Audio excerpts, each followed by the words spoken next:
स्थानीय स्वराज्य संस्थाओं की आगामी चुनावी रणनीति, शालार्थ आईडी घोटाला, ई-केवाईसी की अवधि, मेळघाट प्रकरण और ठाकरे बंधुओं की संभावित राजनीतिक समीकरणों पर गृह राज्य मंत्री पंकज भोयर ने महत्वपूर्ण प्रतिक्रिया दी है।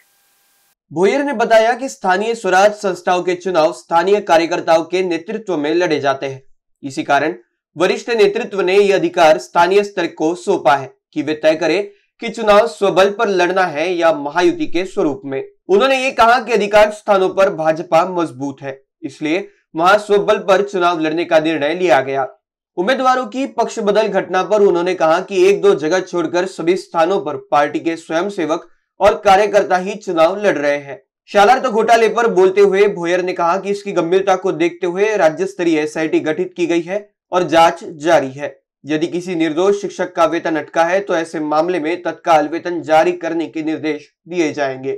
ई-केवाईसी की अवधि बढ़ाने के सवाल पर उन्होंने कहा कि लाडली बहनों के लिए यदि समय कम पड़ रहा है तो सरकार इस पर विचार करेगी। मेलघाट में हुई मौतों के संबंध में उन्होंने कहा कि प्राप्त शिकायतों की जांच की जाएगी और दोषियों पर उचित कार्रवाई होगी।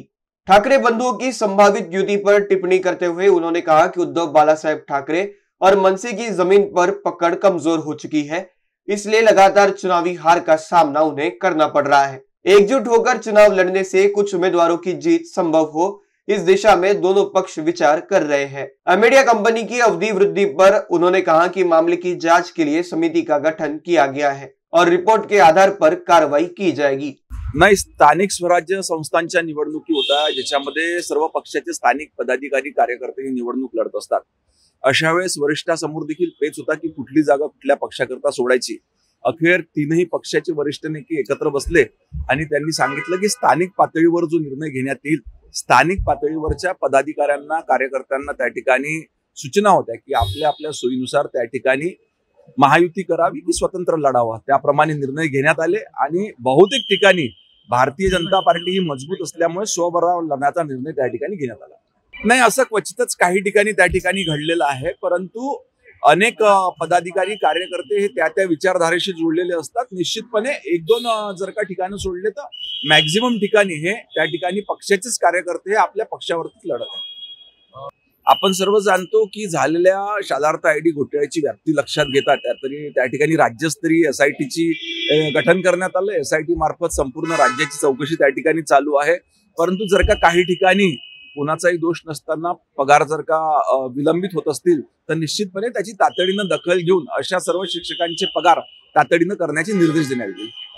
स्वाभाविकच लाडकी बहीण योजनामध्ये मोठ्या प्रमाणावर आमच्या राज्यातल्या लाडक्या बहिणींनी त्या ठिकाणी सहभाग नोंदणी झालेली आहे।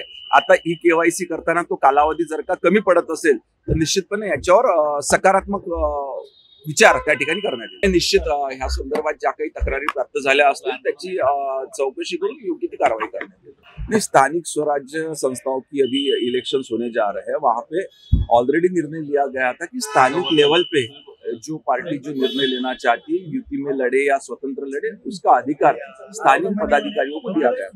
आपण मागच्या बरेच दिवसापासून बघतोय की त्या ठिकाणी उभाटा असो किंवा मनसे असो, जमिनीवर कुठलाही बेस न राहिल्याने मतदार त्यांच्या मागे नाही आहेत आणि सर्व निवडणुकीमध्ये त्यांना त्या ठिकाणी अपयश आलेलं आहे।